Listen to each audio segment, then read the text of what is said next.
ইতালিতে ভাই আমার 2 বছরের কাগজ পেয়ে গেছি। ওয়াও ভাই, কি অবস্থা, কেমন আছেন ভাই? ভালো আছেন না? এই তো ভাই, আপনার আসলে খুবই খুশি লাগলো আর শুনলাম আপনি 2 বছরের কাগজ পাইছেন। তো আপনার কাছ থেকে আজকে প্রথম থেকে শেষ পর্যন্ত যা যা হয়েছে, মানে যে প্রসেসিং আপনি এই পর্যন্ত আসছেন, আপনার কাছ থেকে সবকিছু একটু জানতে চেষ্টা করব আমার ভিউয়ারদের উপলক্ষে। আপনি কি একটু আমাদেরকে সবকিছু বলবেন? মানে আপনি সমস্যা আছে? অবশ্যই। অবশ্যই। ওকে ভাই, আপনার নামটা একটু যদি বলতেন। আমার নাম শাওন হাওলাদার। শাওন হাওলাদার। ওয়াও ভাই, খুব সুন্দর নাম। আপনার দেশের বাড়ি কোথায়? আমার দেশের বাড়ি মাদারীপুর জেলায়। ও, মাদারীপুর। আচ্ছা জি। আচ্ছা। তো আপনি মানে কিভাবে আসছেন এই ইতালিতে? আমি মূলত লিবিয়া তিউনিসিয়া হয়ে ইতালিতে আসছি। লিবিয়া, তিউনিসিয়া হয়ে, তিউনিসিয়া হয়ে লিবিয়াতে, তারপর ইটালিতে আসছেন।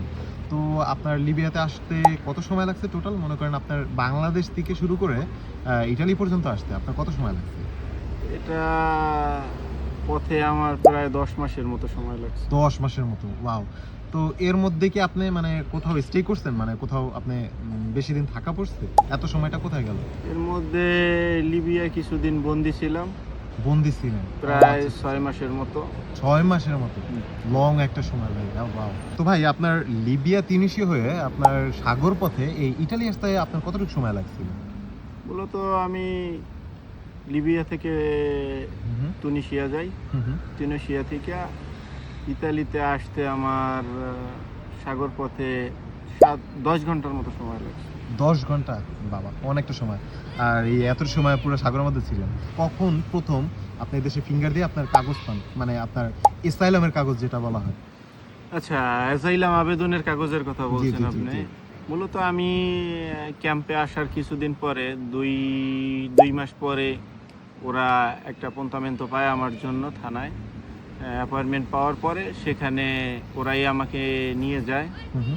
হ্যাঁ, তারাই নিয়ে কাগজ পাঠিয়ে দিছে? হ্যাঁ, নিয়ে গেলে সেইখানে আমার অ্যাসাইলাম প্রক্রিয়ার যে আবেদনটা, এটা আমি ওইখানে আবেদন করি। করার পরে 2 সপ্তাহ পরে, 15 দিন পরে, তখন কি আপনার ফিঙ্গার নিছিল ভাই? হ্যাঁ, তখন আমার Finger নিছিল। ফিঙ্গার নেয়। আর নেওয়া- এটা হলো নেওয়া- আপনার এই যে মানে এন্ট্রি ফিঙ্গার আর কি। আপনি এই যে দেশে হ্যাঁ, আসছেন, এটা একটা এন্ট্রি ফিঙ্গার। ওকে। তো তারপর তো আপনাকে একটা ডকুমেন্ট দিতে মনে হয়, তাই না? হ্যাঁ। মানে আপনার অ্যাসাইলাম ডকুমেন্ট যেটা। হ্যাঁ, তারপরে আমাকে একটা ডকুমেন্ট দেয়, সেটা হলো সাদা সৌজন্য নামে, হ্যাঁ, যেটা ওটা আমরা দিয়ে চিনি। দেশে যাওয়া যায় না, মানে এই দেশে থাকা যায়। আর দ্বিতীয়ত আপনার তখন আপনি আসছিলেন 2022 সালের দিকে। জি। আর আপনার 23-এর কত সালে আপনার জানি আসলো, মানে কাগজ পেলেন হাতে বললেন? আমি মূলত 22-এর শেষের দিকে আসি, 23-এর শুরুতে গিয়ে, হুম। যেমন 23-এর ফেব্রুয়ারি মাসে ফিঙ্গার ফেব্রুয়ারি মাসে দেই। হাতে কাগজ পেলেন। হ্যাঁ, তখন একটা 23-এর ফেব্রুয়ারিতে ফিঙ্গার দিই, ফেব্রুয়ারির শেষ সময় হয়তো 15 দিন পরে আমাকে ওই সাদা কাগজটা দেয়। ও আচ্ছা আচ্ছা। তো এই তাহলে ওই দিন আপনার তারপর আপনার ওই কাগজ দেওয়ার, ওটা তো অ্যাসাইলাম ডকুমেন্ট, তারপর আপনার কমিশন আসে।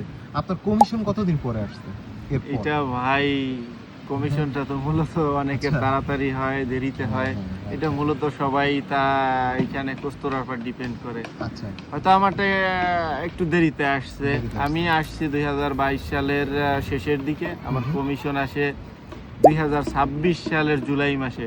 মানে 26 সাল। ও মাই জি, গড, 4 বছর। এই বছরের এই মাসে আহা, আসে। হ্যাঁ হ্যাঁ। তো 4 বছর লেগে গেছে আপনার কমিশন আসতে আসতে। জি ভাই, 4 বছর Oh পরে my God. কমিশন আসে।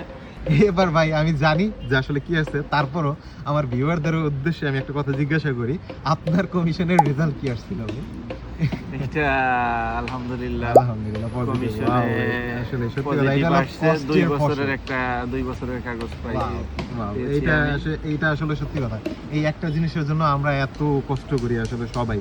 আর কতদিন পর রেজাল্ট পেলেন? এই কমিশন আপনি যখন দিছিলেন তার ঠিক কতদিন পর? এইটা আমার কমিশনটা আসতে যতটা সময় লাগছে, ঠিক আছে, তেমনি আল্লাহ সহজ করে দিছে। আমার কমিশনের আলহামদুলিল্লাহ। রেজাল্ট মাত্র 3 দিনে আসে। আমি 3 তারিখে কমিশন দেই, ওয়াও, 3 দিনই রেজাল্ট। 6 তারিখে প্রথম কমিশনের রেজাল্ট পাই। ওয়াও ভাই, এর জন্য অবশ্যই আপনি কিছু না কিছু তো করছেন ভাই। আপনার কমিশনের প্রস্তুতি কি ছিল ভাই? এই দেশে এসে এই দেশে নিয়মিত কাজ করা, হ্যাঁ, কাজ করা এটা অনেক যেটা তারা পছন্দ করে। কারণ আমি কাজ না করলে আমি কিভাবে নিজে চলবো, বা কিভাবে এই দেশে হ্যাঁ, ক্যারিয়ার করবেন। কোথায় আবার কিভাবে এই টাকা দেশের পয়সা তাদের পাবো। সাথে কথা বলাটাও ইম্পর্টেন্ট। মানে তারপরে আরো ছিল যে প্রস্তুতি, সেটা ছিল আমি মনে করি এই দেশে কোনো খারাপ কাজের সাথে না মেশা। ওয়াও, হ্যাঁ, ইম্পর্টেন্ট। তারপরে এই দেশে যে রেল বলেন, মেট্রো বলেন, ট্রাম বলেন, বাস বলেন, যেখানে চললে অবশ্যই আপনার টিকিট কেটে চলতে হবে। হ্যাঁ হ্যাঁ, আল্লাহর রহমতে আমি কোনোদিনও টিকিট ছাড়া চলিনি। আচ্ছা। হ্যাঁ, টিকিট ছাড়া চললে হয়তো কোনো সময় না কোনো মুলতা খেতে সময় পারতো। একটা জরিমানা হ্যাঁ, হইতে পারতো জরিমানা, আমার, যেটাকে মুলতা বলা হয়। যেটা আমি আমার নামের পিছনে কোনো history আগে নেই। পরে কোনো এরকম Wow, history তার মানে নাই। আপনি বলতে চাচ্ছেন যে একদম ফ্রেশলি লিভিং যদি করেন আপনি, হ্যাঁ। মানে অ্যাকচুয়ালি কোনো জায়গায় কোনো অনিয়ম না করেন, এটা অনেক বড় একটা plus এটা point। হতে পারে, হয়তো আমি মনে করি হ্যাঁ, যেহেতু হ্যাঁ, আমার আগে পরে right. এরকম না, কিছু এটা অবশ্যই, নাই, এটা আমি অবশ্যই। মনে করি যে হয়তো এরকম কিছু আমার পিছনে বা সামনে তারা দেখছে, Right. দেখতে পারে যে আমি কোনো খারাপ কাজের সাথে মিশিনি, এটা একটা প্লাস পয়েন্ট। তবে এর মধ্যে একটা কথা বলছেন শাওন ভাই, আমি এটা আপনার সাথে একদম একমত, যেটা হলো আপনি বললেন যে চাকরি কাজ অনেক বড় ইম্পর্টেন্ট ভাই। হ্যাঁ, কাজের ক্ষেত্রে আমার যেটা হয়েছে আমি জানি না, যে জায়গায় আমি কাজ করছি সেইখানে আমি 2023-এর শেষের মাঝামাঝি অবস্থায় কাজ শুরু করি আচ্ছা। একটা জায়গায়, আজও পর্যন্ত তাদের সাথেই আসছি। এটা Wow. হয়তো আমার জন্য একটা প্লাস পয়েন্ট Yes, হতে পারে। হ্যাঁ, হ্যাঁ, হ্যাঁ, আমার অনির্দিষ্টকালের কন্ট্রাক্টে একটা কাজ আছে Wow. বর্তমানেও। যেটা মানে ইনডিটারমিনেট বলা হ্যাঁ, হয়। যেটা ইতালিয়ান Wow. ভাষায় টেম্পো দি ইনডিটারমিনাতো বলা হয়। Wow. সেটা হ্যাঁ। তাহলে এই যে কাজ করা আর আরেকটা পয়েন্ট কি হতে পারে? আরেকটা পয়েন্ট মনে করেন, তারপরে এদিকে মনে করেন কাজটা যেমন একটা ইম্পর্টেন্ট, কাজের পাশাপাশি যে একটা ভাষা, একটা হুম। অন্য দেশে এসে যে এই দেশের ভাষাটা শেখা, আচ্ছা। বলা, হুম। এইটা খুব একটা গুরুত্বপূর্ণ জিনিস আমার দিক থেকে মনে হয়। আমি মনে হ্যাঁ। করি যদি এই দেশে আপনি ভাষার দিকে একটু আগাইতে পারেন, ভাষা ভালো হুম, বলতে হুম। পারেন, এটা আপনাকে অনেক এখন- প্লাস পয়েন্ট করে দিবে। একটা প্রশ্ন করে, আপনি কি কমিশনে আপনি কি নিজে ইটালিয়ান ভাষায় কথা বলছিলেন, বা তাদের সাথে এরকম কিছু করছিলেন যে জন্য তারা আপনার প্রতি এত ইমপ্রেস ছিল যে 3 দিনে তারা রেজাল্ট দিয়ে দিল ভাই? না, এটা তাদের পারি ডিপেন্ড করে সম্পূর্ণ। এটা আমি জানি না যে কি জন্য আমার রেজাল্ট 3 দিনে আসলো, কিন্তু না, আপনি তো শাওন ভাই, আমি যতটুকু জানি আপনি খুব সুন্দর ইটালিয়ান ভাষা জানেন, তো এরকম কি কিছু আছে মানে অ্যাকচুয়ালি ভিউয়ারদের সম্পর্কে যদি কিছু বলতেন? আমি বলতে চাই এইটাই যে ওইখানে কমিশনের ক্ষেত্রে যখন কমিশন দিছি আমি তখন যতটা আমি পারছি আমি নিজে বলার চেষ্টা করছি। ওয়াও। তাছাড়াও একজন দোভাষী ছিল, হুম হুম, সেও আমাকে কিছুটা সহযোগিতা করছে। আচ্ছা। পাশাপাশি আমি অনেকটাই নিজে বলছি। তার মানে আপনার কথা থেকে যতটুকু বুঝতে পারলাম যে এই দেশে আসার পর না মানে আইন শৃঙ্খলা মেনে চলা, নিজের একটা কাজের একটা অবস্থান তৈরি করা, আর আপনার নিজের ভাষা দক্ষতা তৈরি করা, যেটা আসলে একটা কমিশনের প্লাস পয়েন্ট বলে আপনি মনে করেন, হ্যাঁ, যেটা একটা অবশ্যই। মানুষের। ওয়াও। তাহলে এখন আরেকটা প্রশ্ন হলো, আসলে খুব সুন্দর আপনার একদম কেরিয়ার, একটা মানে আসলে খুব খুশির একটা বিষয় যে আপনি একদম 2 বছরের কাগজ পেয়ে গেলেন। ওয়াও। আর এখন যে আমি প্রশ্নটা করতে চাই সেটা হলো, এখন যদি কেউ অবৈধ লিবিয়া হয়ে আসতে চায়, হ্যাঁ, ইতালিতে, তাদের উদ্দেশ্যে আপনি কি বলতে চান? তাদের উদ্দেশ্যে আমি বলতে চাই যে এখন ইতালি সরকার বৈধ পথে লোক আনতেছে। হুম হুম হুম, রাইট। হ্যাঁ, অনেক তো লোক আছে গত বছর। অবৈধ পথে যদি আমরা না আসি, এইটাই সবচেয়ে বেটার হবে। অবৈধ পথে আসতে গেলে পথে অনেক বাধার সম্মুখীন হতে হয়, অনেক সমস্যার সম্মুখীন হতে হয়। হ্যাঁ। সাগর পথে আসলে অনেকের জীবন নাশের ভয় আছে। তা নিয়ে অনেক না হয় মানুষ আমরা মারা অন্য যায়। একদিন আলোচনা করব, কিন্তু আজকে তো হয়তো আমি আসছিলাম মূলত না বুঝে চলে না বুঝে, আসছিলাম। হ্যাঁ, তারপরে অনেক সমস্যা সামনে ফেস করেছি। আমি চাই না আর কেউ এইভাবে আসুক, সবাই বৈধভাবে আসুক। যাদের স্বপ্ন আছে ইতালিতে আসার, সবাই ইতালিতে আসুক, হ্যাঁ, আসার হ্যাঁ। পরে এই দেশে সেটেল হোক, তাই আমি চাই।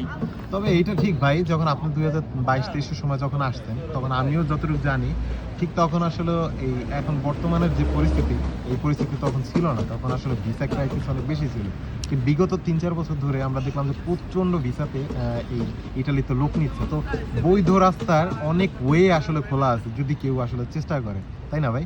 আসলে মূলত আমার জানা মতে যতটা হ্যাঁ।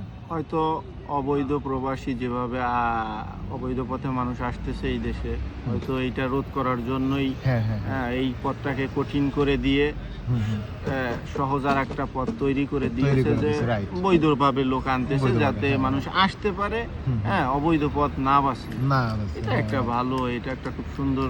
আর নতুনদের উদ্দেশ্যে অবশ্যই একটা কথা, যেমনটা শাওন ভাই বলছে তেমন আমিও বলি যে ভাই আসলে সত্যি কথা, বৈধ পথ বেছে নেন।